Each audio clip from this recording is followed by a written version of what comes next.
Welcome to the Geek to Geek podcast, where BJ is a Steam expert. I'm Void, and I'm here with my co-host Beej. Okay, that works. Today, we want to talk a little bit. It might be a shorter main topic, but we want to talk about SteamWorld Quest because we were both playing it, and it's not often that both of us are playing the same game. And when we realized when we were playing it together, we realized that we were at the same point in the game as well. Like, I was like 30 minutes behind where Void was, so I'm now caught up and like maybe 20 minutes ahead of him now. So it's like we are able to talk about the exact same slice of this game, even though we've not finished it. Yeah, and we're both through Act 1, and I think, based on what I've heard from other people who have beaten the game, we're probably about a third of the way through the game right now. That's what I figured. I figured there were 3 or 4 acts, just depending on how they had structured it all. Yeah, so SteamWorld Quest, it's a turn-based RPG card game with deck building in it, which is really interesting. But like SteamWorld in general is... it's an interesting setting for me because they keep going back to it, but they use it for different genres of game. So like the world is robots that are powered by steam, and that's the core of it. There's not a whole lot else to it, but they use that to stylistically style everything, I guess. It's beautiful. Like, the aesthetic of all of these games and the animation is just top notch. That if you like 2D games, you really need to just check it out because how pretty they are. Yeah, and like SteamWorld Dig was a great game, but then SteamWorld Dig 2 was like one of my favorite games of the year that year it came out. It was, what, 2 years ago now? Yeah, I think it was 2 years ago. Like, it's one of the... It's what got me on. If you listeners have been listening long enough for my Metroidvania kick that I went on last year, it's what got me on that because it was just about the perfect game. Like, it's so much fun. Yeah, and I think that SteamWorld Dig 2 was probably my favorite one of the games so far. It still is. Right. Yep. And then SteamWorld Heist was really, really good. That's like, it's a turn-based, like... I don't even know how to describe it. It's not ballistic. It's a trajectory game. Game. Yeah, there's a little bit of like strategy RPG in there, but it's also a trajectory game at its core, and it's really, really cool. And that one is like, it's still steam-powered robots, but it's way in the future in space.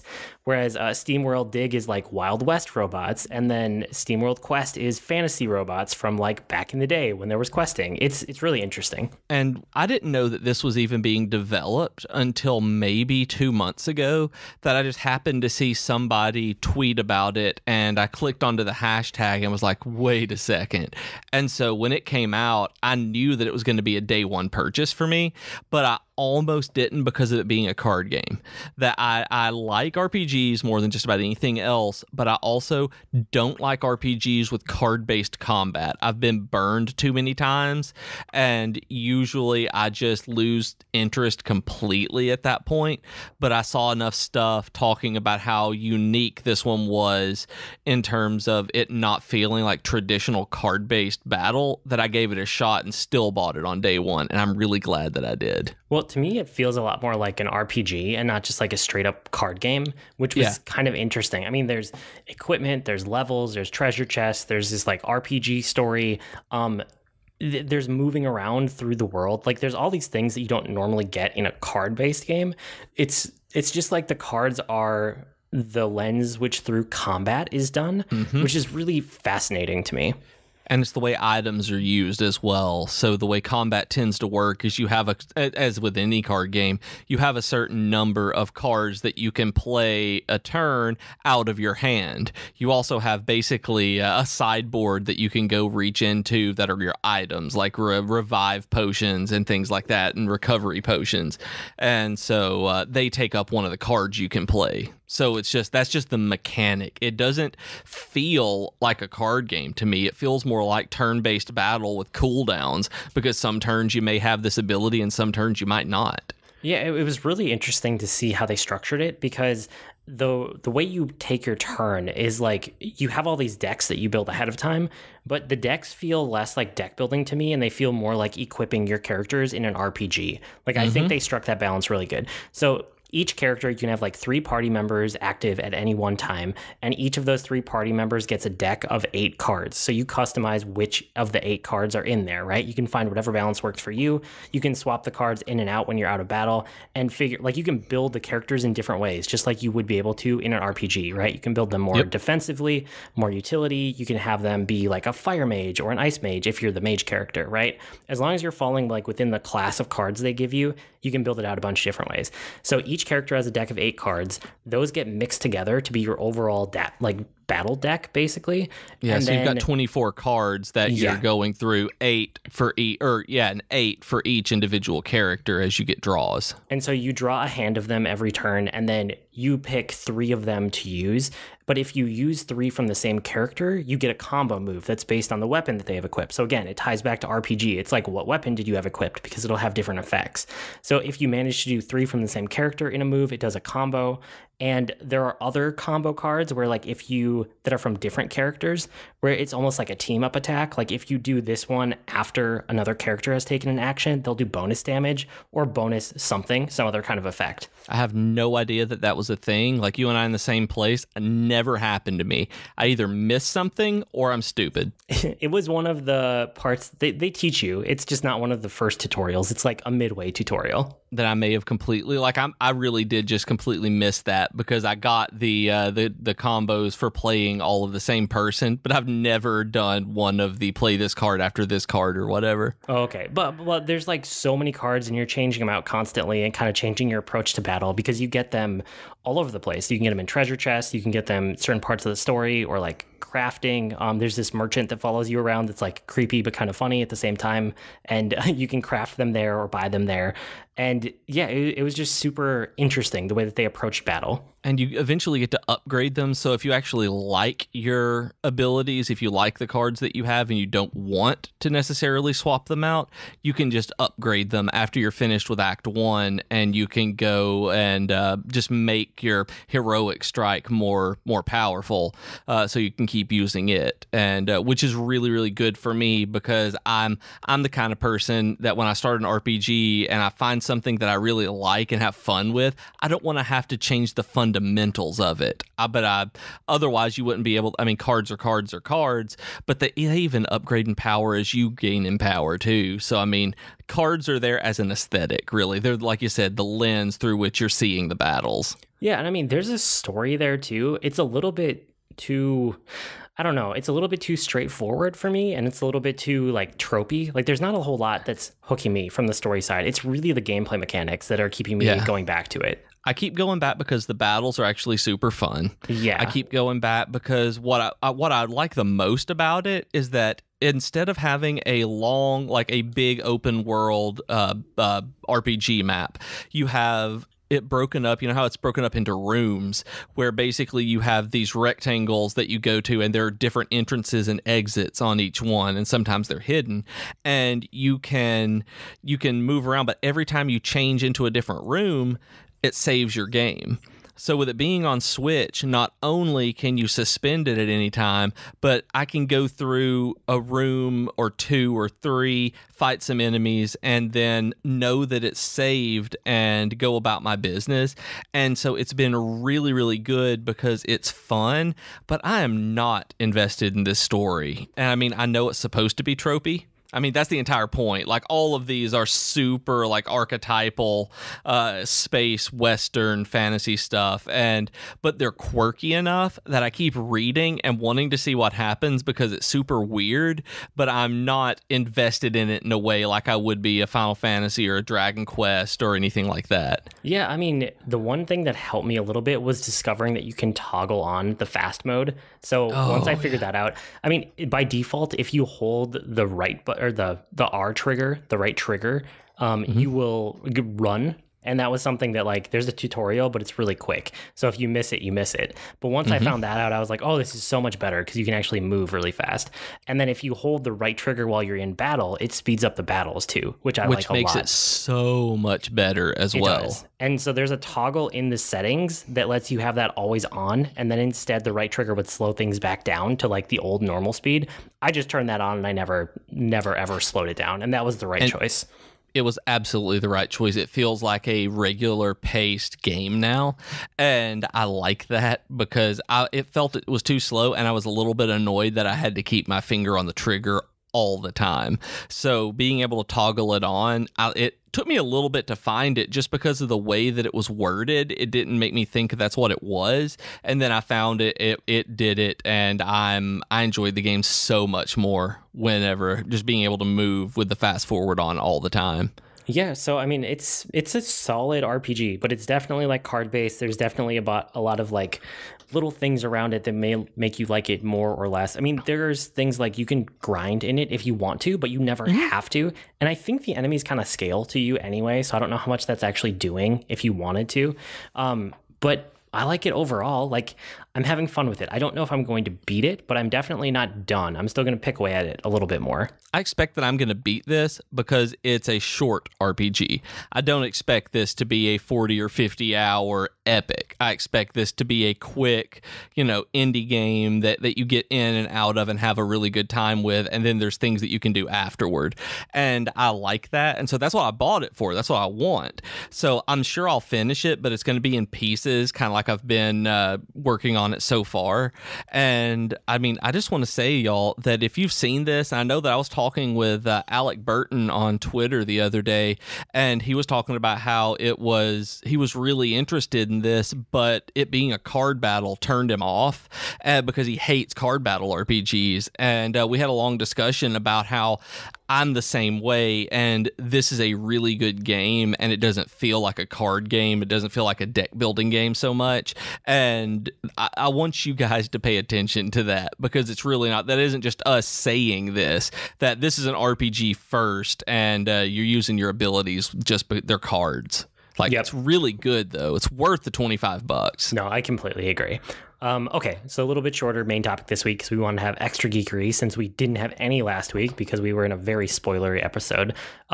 But before we get into that, geeky offer of the week. Our geeky offer of the week this week is, you probably guessed it, patreon.com/geek2geekcast. If you would be a wonderful human being and go to patreon.com/geek2geekcast and support the podcast with $1, $150, whatever you feel like, but probably $1, you would help us out so much with hosting costs and, just keeping the show running. Really appreciate it, y'all. Yeah, and around the network, we have no idea what's going on because we're slightly time shifted for a couple weeks here due to some travel that's coming up. But Geekitude is back with Joe and Ray Vargas. They're amazing. Tea Time with Katie and Chelsea is always great.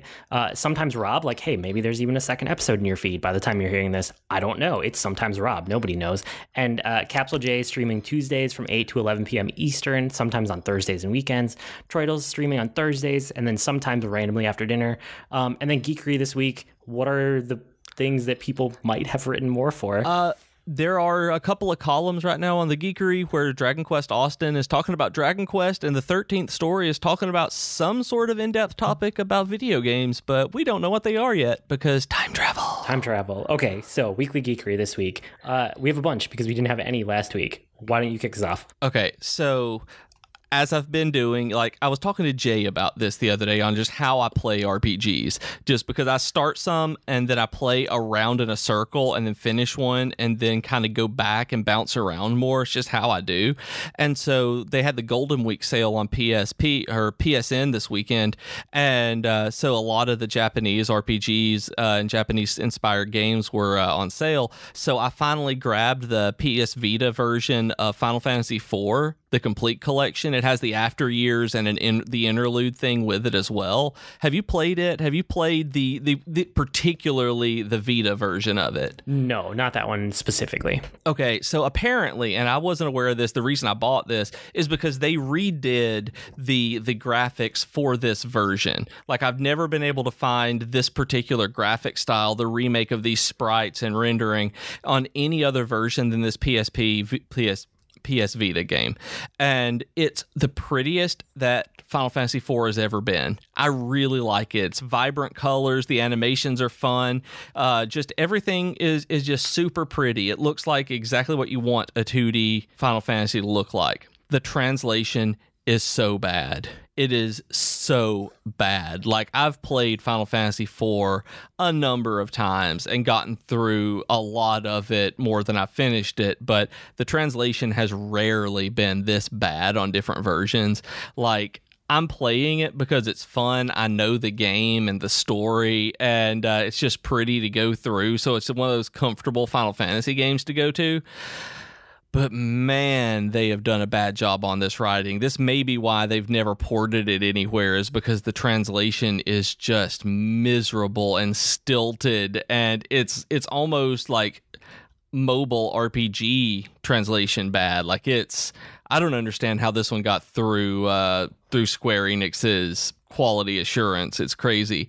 But playing this and going back through all the others that I've kind of bounced between lately made me realize that I really prefer Dragon Quest games right now to Final Fantasy ones. It's like, I think they're better games overall, like more consistent, the way that they approach everything. I really think that Dragon Quest as a series is stronger than Final Fantasy. I want to fight you now.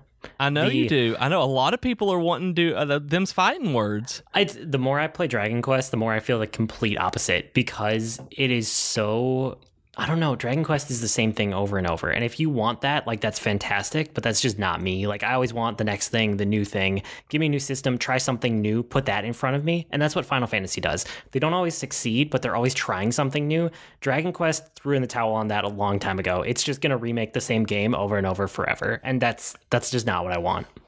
And to me, it's the iteration and the way that they're perfecting little pieces of it here and there. It's just like, I'm loving playing through it and watching it. It's like, I don't know, but it really is. Right now, that's where I'm falling on it, because every time I've started a Final Fantasy game, it's like, man, I wish this was Dragon Quest, and then go find a Dragon Quest game. Yeah, I mean, Dragon Quest is like the Madden of RPGs. Like, it's just the same thing over and over. Like, I can't. But I'm glad you like them. I'm not actually upset with anybody who does like them. They're just not for me compared to Final Fantasy. I understand that. That's why I said it the way I did. I knew that somebody was going to be like, dude, you are hardcore wrong. But moving forward, I finished Skyward, the Brandon Sanderson book, and I think that I sent you where the second book is already up for pre-order in like October or November. Yeah, and I'm super glad about this. Like, I loved that book. Like, by the time I finished it, I was very invested in it. I still don't particularly like the main character in it, the first person narrator, but I really, really, really like the world that he built. Like, I'm really curious on how he's going to do more stuff in that world and that universe. And I'm kind of sad that it's not part of the Cosmere, because there was some stuff that happened at the end of the book that I could see totally tying into the Cosmere, and I'm sad that it's not part of it because of it. I didn't realize that. Yeah, I thought it was. But now that you say it, I'm like, okay, I can see why he would make that decision. Well, Jamai told me that it's not, and so I trust him because he is very into the Sanderson books. Like, he has Way of Kings tattoos. Like, he loves them and has a very personal connection with them. So when he tells me something about it, I believe him. So, but if it turns out that they are, like, I would love it because it's Cosmere adjacent in terms of mechanics. Like, it could be, and very well.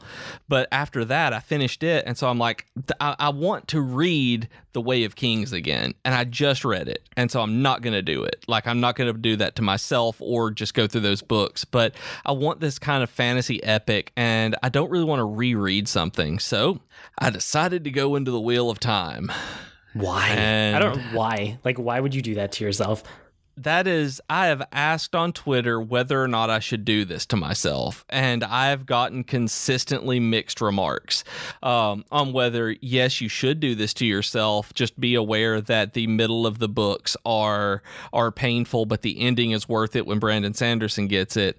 I've had people tell me to run the other direction and never look back, and I've heard other people say, yeah, I liked them, and so it's like, I bought the first book on Kindle and I grabbed the audiobook with a credit so that I could go back and forth with Whisper Sync while I'm out running and reading at night. So we'll see how I get through the first one and see how it goes, because it's very exactly what I thought it was. Very Tolkien-esque, very, very, very, very, very, very, very high fantasy in the most stereotypical ways. And I don't know if that's a good or a bad thing yet, but I am at the point now in the books where I think the audiobook is better than reading the book.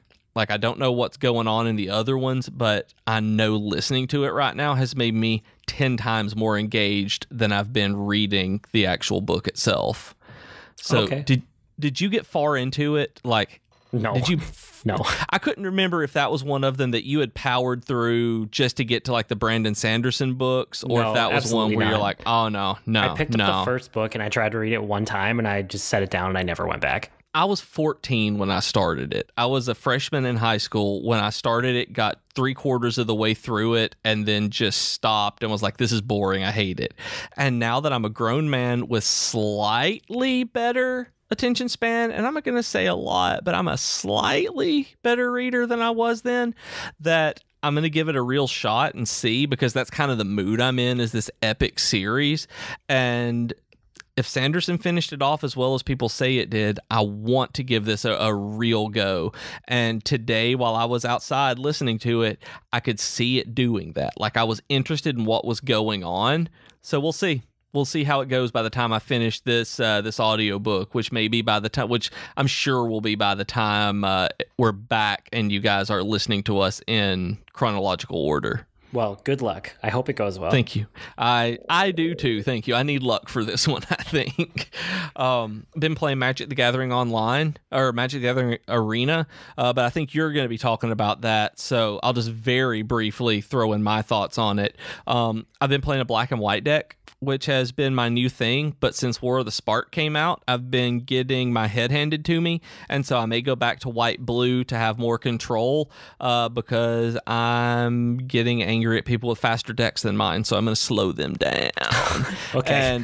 And also the Twitch Prime right now has a red-white deck that you can get for free, a full deck. If you're a Twitch Prime member, you can they'll give you a code to redeem. So if you're a Twitch Prime member, go to whatever the website is and redeem that if you're into MTGA and want some free cards. Yeah, it's a good deck too. I won with it a bunch right when it came out. I don't know if that's still true, because like the meta is getting sorted out for War of the Spark, but I won with that one right off the bat a bunch of times. That's awesome. Like, I haven't played with the deck specifically. I looked through the cards and it looked really good. It looked fun, but that was one that I haven't tried out yet. So I'm glad to know that it actually is worth the time to go through it. So that's good. Then I've been reading, like, a lot of what I've been geeking out on has been running lately, because I looked into doing a dopey challenge at Disney World in January for my birthday. It's my mom's 60th birthday, and we share a birthday. So I was going to thinking about going and doing this and doing the entire dopey challenge, which is the 5K, 10K, half marathon, and marathon on one weekend, day after day, just building up. You had to be dopey to do it. And so turns out we're not going to be able to get nearly enough vacation time to do that and take our Italy trip next year for our 10-year anniversary. So that was a no-go. So I've been researching a ton of local and regional races and marathons to really get myself up to look for some halves and hopefully even a full one this year. So I've been just doing a lot of that. Like my free time has been typically sitting on the Kindle Fire, looking up and just seeing what races are when and where. And there are a lot more races in the Southeast in the time that I want them to be than I thought there were. So we've got a lot going on. No, that's awesome. I hope you find one that works out for you. I think I will. Looking at them, I think there are going to be at least half marathons. I mean, at the very least, there are plenty of those that I'm going to be able to sign up for. So I'm excited that there are more in the area than I knew in that time period. So I thought I was limited to like one or two, and I'm not at all. But speaking of marathons, I want to give a shout out to Rose Coppertop on Twitter, that she did a marathon, and I was talking to Capsule J, her husband, the other day while she was doing it, and in Birmingham, Alabama, about 2 hours south of me, and she did it, and it became absurdly hot, and I talked to her about it, and she said it went from being normal to absurdly hot very fast, and she still finished it. And my wife went once around the block block that day and then came in and finished her run on the treadmill. So I have to give her a prop for being able to do that, because that day was terrible. And I know the exact weather that it was in, and she is stronger than us. So Wow. So good job. Well, okay, let me piggyback off that into my geekery. So I've been doing a lot of like very suburban things because it's been getting nice here, like temperature wise, Right. finally for the year. Like I did some like deck maintenance, and my wife and I have been eyeing up our yard now that it's finally like melted enough that we can get out there and like walk around without just getting our feet covered in mud and just like water and stuff. Right. So we're eyeing like what we want to do with the yard and what the plan is. I think this year is mostly going to be ripping out what was there originally, because we found out that we really should be planting things right now, and we have to take everything out first. So I think this is going to be the summer of destruction, and then next year we're going to replant most of what's around the house right now. We're in that same mode right now too. I feel you. Yeah, and then just like meeting neighbors and like, you know, getting out into like the cul-de-sac, and like, you know, my kids have been biking around, and like the road that we're on now is so much less trafficked than where we were before, because like before we were in a neighborhood, but right in front of our driveway was like a main street that was more than just the neighborhood, and cars would go fast on it. So like we didn't really like our kids out and about, and now we're like near the end down by a cul-de-sac, so they can just like go out and play, and we can see them, and we don't have to worry about it, and there aren't cars flying by all the time. So yeah, all of that is just like, it's not super interesting to talk about, but it's been a lot of my time lately, so I wanted to mention it because it was getting nice. And then I was like, well, it's been nice consistently enough. I should get back into the habit of running. So I went on my first run, and I told you I would do it, and it's always brutal. But the trick is like, go on the first run, it's horrible, and then like 2 days later, go on your second run, and it's slightly better. And then if you just keep doing that, you're fine for the season. So I went on my first run, and then we got hit by another cold front, followed by a bunch of rain. And like this morning, it was almost freezing temperatures again. And it just feels like it's never going to end. But I mean, it's Minnesota. Like, this happens. My timing was just horrible. There were like a couple weeks where it was like, oh yeah, it's starting to feel like spring. And now it's back to rain and cold and almost freezing temps. Not quite freezing, but almost. And yeah, I'm ready for that to be over. Oh my goodness, that sounds so terrible. Like, that kind of thing happens to me, and whenever that happens, I just get so irritated, because it's like you just get your motivation to go outside. You're like, yes, I'm gonna do this, and then for like 2 weeks it just like, nah, you're not, and there's nothing you can do about it. Yeah, that's like, what I'm in right that. now. I'm in the middle of 2 weeks of rain and cold, so I'm inside. I have a space in this house, so I think I'm actually going to get a treadmill. It looks like I might be able to get one from my family without having to actually buy one, which would be even better. So that would actually help me keep a running habit year round, which I haven't been able to do since we lived in an apartment a while ago. That would be really cool. That's fantastic. Like, I really hope you do, because you and I were talking, you know, from years and years and years ago about that, where you didn't have room for even a folding one. So now that you do, I think that'll be great for you, because you were always talking about wanting one. Yeah, so I'm excited about that. Probably this summer. We'll see. Sounds like it. So did you get lost when you went out for this run? Like, you and I were talking about it. I never actually followed up with you, because I like exploring and you don't necessarily. So with the new neighborhood and going out for the first run, like you said, it was brutal, but was it brutal because you got lost, or was it brutal because of just running? And running is terrible sometimes. Oh, just that. Just because running is terrible, especially when you're not into it. Like, running's great after you get back into it, but I hate being off for the winter and then trying to get back into it. That's the worst part. But no, yeah. I'm starting to explore the neighborhood. I just need a bunch more runs in the neighborhood, and I haven't had time. I haven't been able to get out for them with the weather. Man, I thought that I've been so out of shape over the last year that it was ridiculous. And the Garmin that I use gives you a recovery time after a workout based on your heart rate, distance, and all of this stuff, height, weight, blah, blah, blah. And so when I saved it, the first time I went out, it was so brutal that it told me that this like hour-long walk run that I did, that I had a 52-hour recovery period coming in. And so I'm like, man, I'm so far out of shape. Today I did roughly the exact same thing, and it told me I had a 3-hour recovery period. And I'm like, yes. I was like, there is a quantifiable number here on running getting not as brutal. Like, it's great. So for those of you who are like, running's always brutal, it can be. It can be terrible, but it does get better. I got numbers to prove it. It is. As somebody who has had their like running streak broken basically every winter for the last 6-7 years at this point, it's always brutal when you start, and then if you can keep up the habit, it gets fun and good again. But it's like every spring, it's hard to get it back out there. So Gosh, it is. I'll report back in once I can make it a habit again, but the weather's not agreeing with me. Yeah, I'm lucky right now. The weather is agreeing with me, and I like being out in the heat and the sun. So I'm the opposite of you. Oh no, give me clouds and no sun, and yep, nope, no heat for me. I go from pale to burned, and those are like my two states of being. So I'm getting my GPS tan already. I can see the light band on my wrist, so I'm starting to get happy about it again. Yeah, we're very different there. So outside of that, I read the Katamari Damacy boss fight book because I usually like boss fight books. It was okay. Like it was the first one that I felt kind of like underwhelmed by.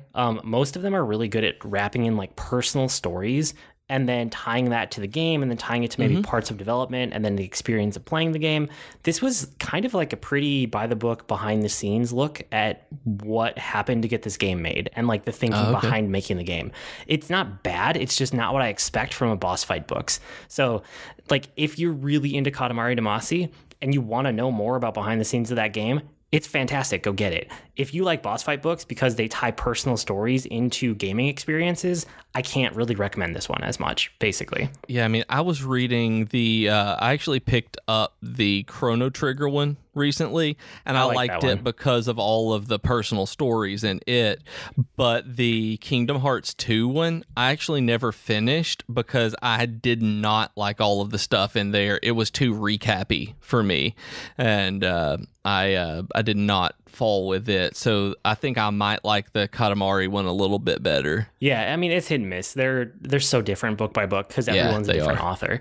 So Earthbound is the best one I've read, though. Earthbound and Final Fantasy V are my favorites that I've read so far. Yeah, I think Final Fantasy V followed very closely by Chrono Trigger were my two favorite boss fight books. They're good. Because I wasn't able to run, I wanted to do something else to like get back into the mode of like, I should make a new habit. I should get into like something health related. And so I've had like some meditation apps sitting on my phone for probably half a year, and I just haven't gotten around to it.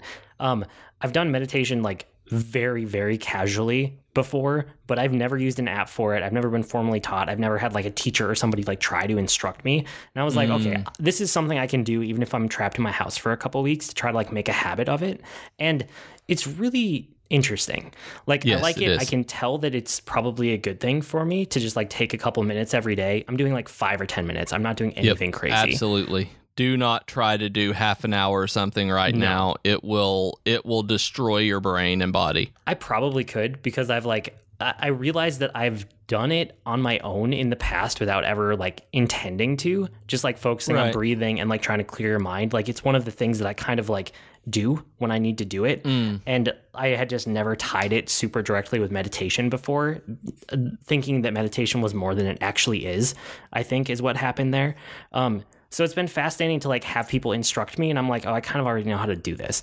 So I'm at the point where I'm getting near the end of some of the like beginner sections where it's like, here's your free section, or like, here's what you do to get started with the basics. And it's starting to get into the like, okay, you can either, depending on the app, you can like pay for a subscription, or you can buy in, or you can get just like opened up into the wider pool of different classes and teachers and stuff.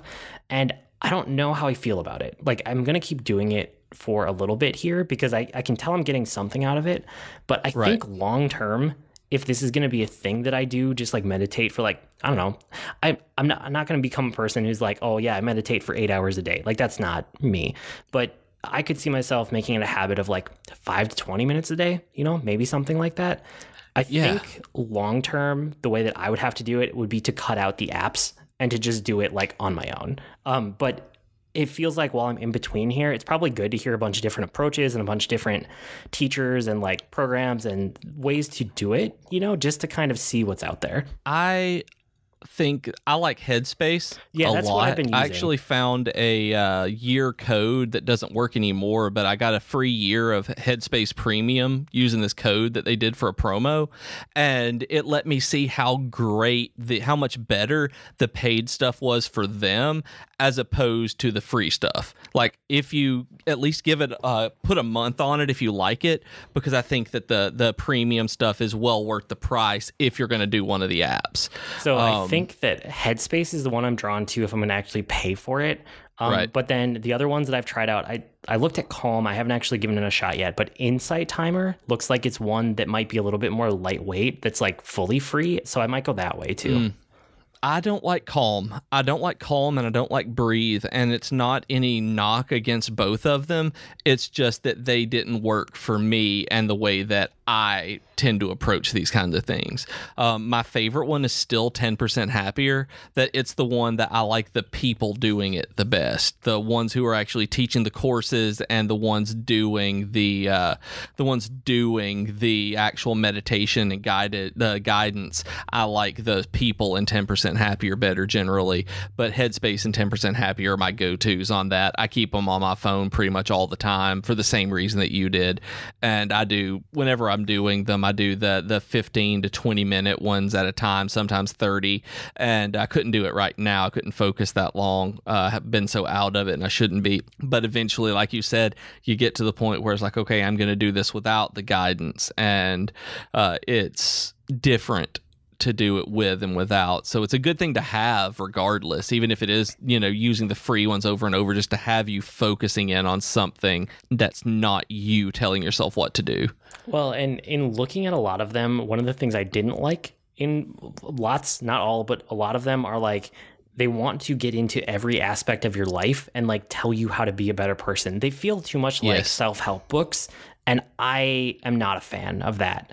Like the kind of like self-help adjacent books that I look into are always extremely narrow in scope. I want like one little piece of it, one little slice. I don't want your overriding philosophy of how I should run my entire life, because that will push me away from you so fast. Right. And the same thing is true of apps. I want an app that will help me pick up some more techniques around meditation. I don't want an app that's going to give me that. Plus it wants to know what I'm eating. Plus it wants me to measure my weight. And, what are you doing for exercise today? And have you thought about these other things? Like, no, that will, I hate that. Like, I don't want that at all. I think you'll like Headspace because generally, even in the premium stuff, they have different meditations for different kinds of things. Like I used last year the meditations on grief a lot, and those kinds of things were great, just to be able to have these, not even necessarily aphorisms or things, but it was just talking about how to give up and focus, and just talking about slightly different approaches to it. Like it worked really, really well. And I like 10% Happier because the reason I like it outside of the people is because it doesn't bring in anything other than meditation and mindfulness. Really, it is literally there. Like the reason he called it that was he was like, if I can become 10% happier, that's a lot of happiness. When you think about it, it's like, wouldn't you just like to be 10% happier? And that's kind of what it is. It's like, we're not going to change your entire life, but we're going to change this part of it. Oh, I see. I thought that one was more than just meditation. I didn't even download it because I thought it was trying to do above and beyond. And it might have changed, but the original book by Dan Harris, the original app that I used, the original courses that I bought were solely to work on mindfulness and focus and meditation. Like there was nothing else. There are things that they had introduced later on, like meditations on gratitude, meditation, different kinds of meditations, like full body, like body scan meditations, things like that. But it's always with the end goal of becoming more mindful to better your mental health instead of anything else. Cool. Well, yeah, like I said, I haven't been doing it for very long, and I'm doing like 5-ish minutes a day. I think I tried 10 minutes one time. So we have almost been talking about meditation more than I have done meditation with apps, that is. Yeah. So I'll probably keep playing around and try a couple different apps and approaches and report back after I have some conclusions and decide what I want to do longer term. And before we go to another one, I want to invite the listeners to let me know specifically, but I'm assuming you would want to know as well. Like, let us know which ones, like what programs, apps, and books and things like this that you like on meditation, because I am always looking for stuff like this to get into and read. Like, I love this kind of stuff. So please throw me any resources that you guys have that you know about. I am not always looking for that kind of thing, but I specifically am looking for it right at this moment. So if you send it soon after hearing this episode, I will take a look at it for sure. The other thing, what I did with like most of my free time this week was Magic the Gathering and Magic the Gathering Arena. And I say both of those because I actually played the physical card game, which surprised me. I saw a picture. It was so exciting. It surprised me when I saw it, and I was waiting to talk to you about it on here. So I basically am going like all in on Magic the Gathering to see which parts of it I like and which parts I can leave behind and never think about again. So I'm doing my deep dive here because I like Magic the Gathering Arena enough that I really want to understand all the other components around it because it has so much history behind it, right? So I'm in the middle of like reading the novel. I got it on Audible and I got it. Actually, maybe I'm only listening to it, but I'm listening through the novel for War of the Spark, and I'm starting to look at all the like stories that they have online, like all the short stories around Magic and around the different decks and sets and stuff.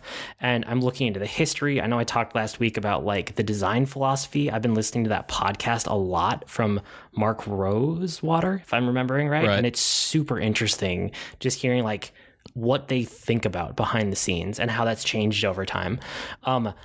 I basically try everything that's in front of me that's Magic related right now. So I tried Magic the Gathering Puzzle Quest just to make sure that I'm not like drinking the Kool-Aid too much, and it is bad. It is just not good.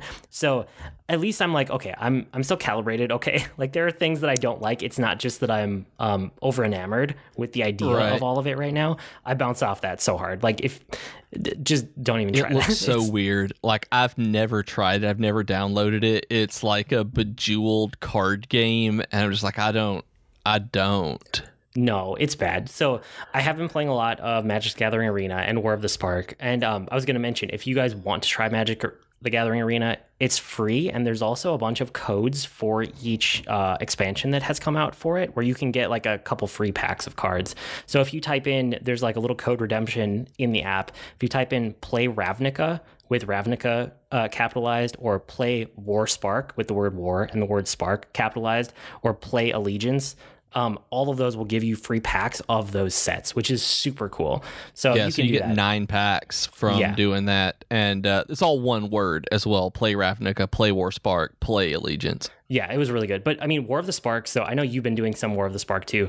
It's the conclusion of this like giant story that's been building up from past sets and kind of all history of Magic the Gathering, which is weird that now is when I'm getting into it, because it's like, oh, here's this epic conclusion that everyone's been waiting like a decade for. And I'm like, yeah, I've been waiting like a week for it. It's awesome. And it's super fascinating. But you know, I'm reading up on the lore around it, and the cards are really interesting. Planeswalkers are everywhere. That's kind of like the main thing for this set, is that they've put out more Planeswalkers than they ever have before.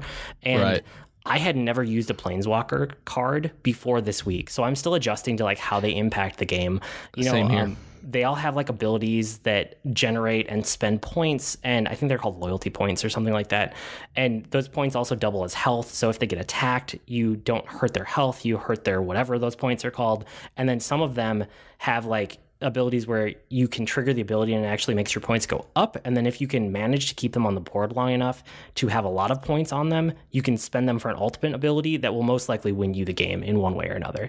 So it's super interesting, but I'm just not adjusted to it yet. The main thing that I took away from like War of the Spark so far is that I love sealed. Like, it is still my favorite format, and it would be hard for anything else to surpass it at the moment.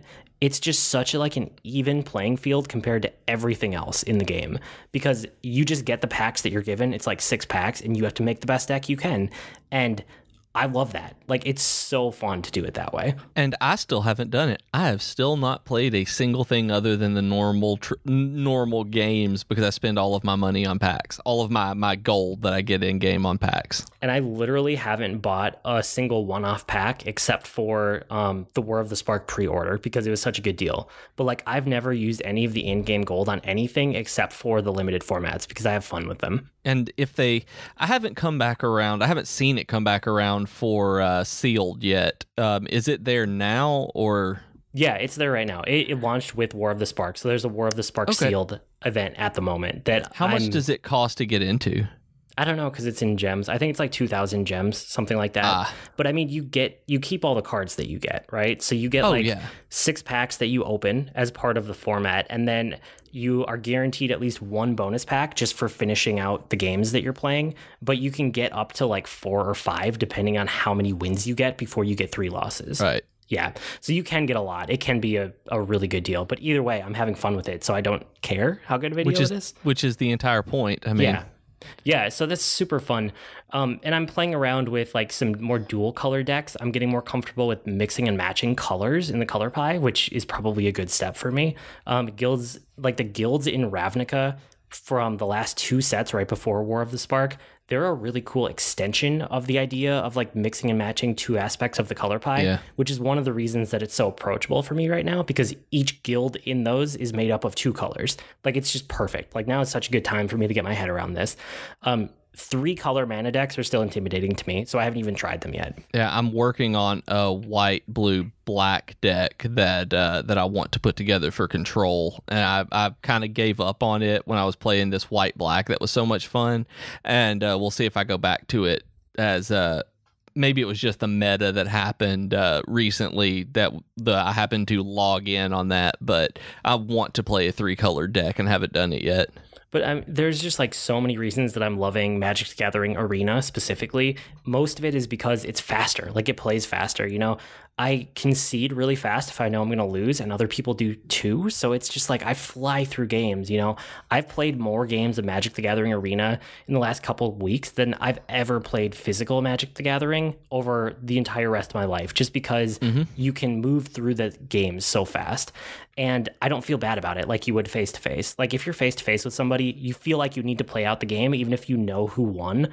Yep. But you don't have to do that online. As soon as you're like, oh, I can't win, move on, next game. You know, it takes all 5 seconds. This isn't fun. Like, I concede, but I'm like, this deck's not fun to play against, and then I just let them win. Yeah, and there's other cool stuff like highlighting, right? So you can like make your decisions faster. It's one of the reasons I think my kids can play it so well is because it always highlights the things that you care about. So it's much more approachable that way than the physical card game.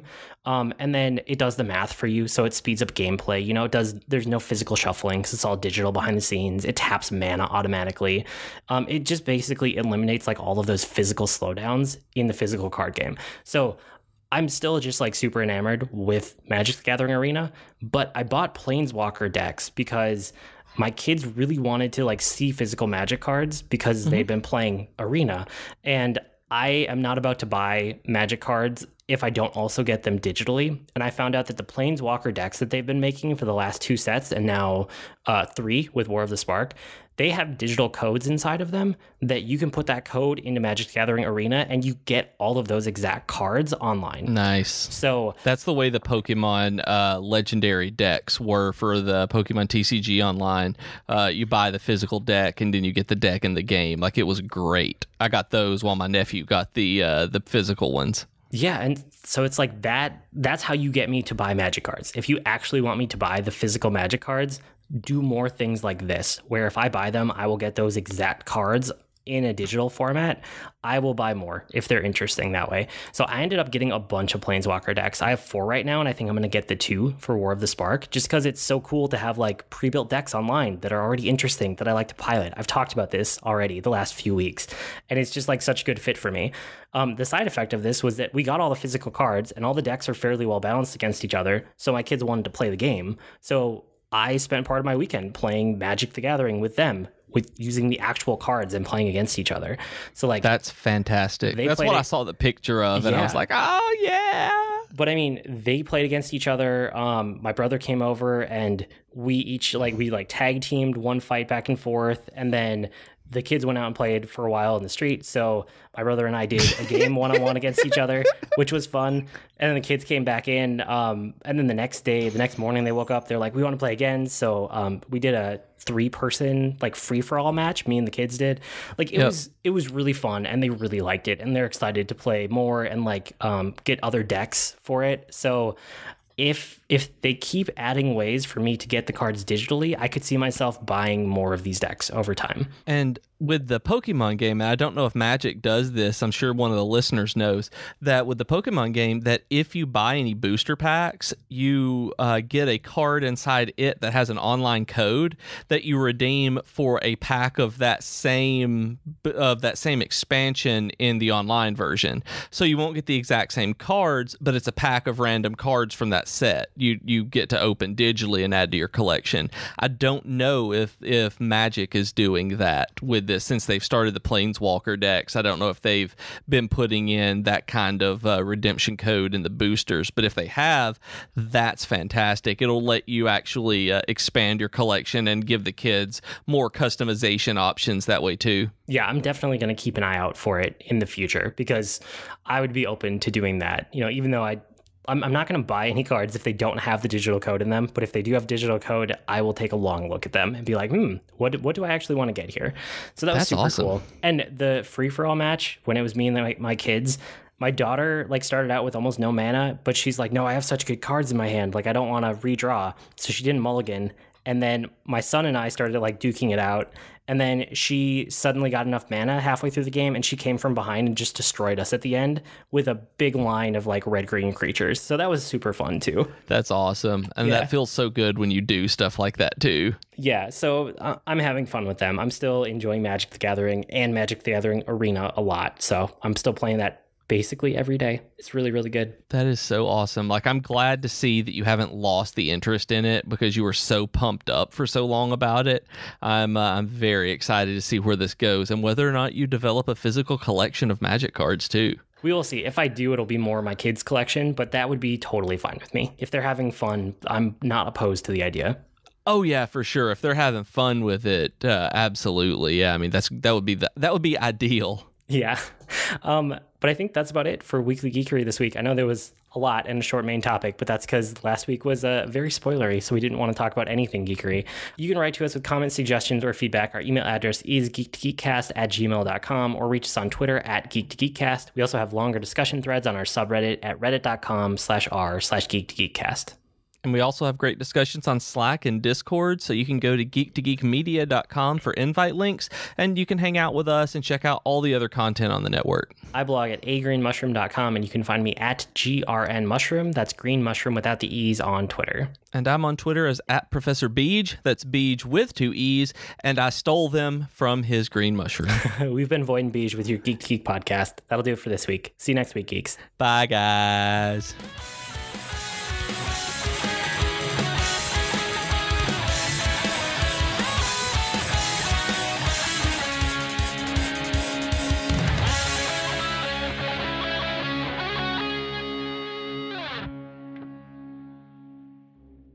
Hi everyone, I'm Katie. And I'm Chelsea, and we are the hosts of Tea Time with Katie and Chelsea. We are two best friends who love pop culture and talking about pretty much whatever we want. Katie! Yes? Stop thinking about Zac Efron and tell our future listeners what some of our latest episodes have been about. Well, we've talked about Zac Efron. No, get it together, Katie. Fine. We've talked about fan fiction, classical literature adaptations, favorite TV couples, and so much more. So grab your cup of tea or whatever your drink of choice is and download our podcast today. Hi, my name is Joe Hogan, and I'm a geek. And if you're currently listening to this, there's a good chance you're a geek too. So check out my podcast, Geektitude. Each week, I talk with somebody about their geek aptitude. Sometimes I talk to people in a geeky profession. Sometimes it's someone doing something really cool with their geekiness. Often it's another geeky podcaster. But it's always someone who wants to share their inner geek. So join me each week as we come together to geek out about all the geeky stuff we love. And remember, this week, keep it geek. Hello friends, this is Troidal Power inviting you to join me over on Twitch most weeknights, sometime after dinner. Video games have always been a social hobby for me, with friends and family crammed together on a couch, chatting away while someone holds the controller. And thanks to the power of the internet, I've got my own virtual couch over on Twitch, where you can kick back and goof off while I play games. Find me on Twitch by searching Troidal Power, that's TROYTLE Power, to snag a spot on the couch.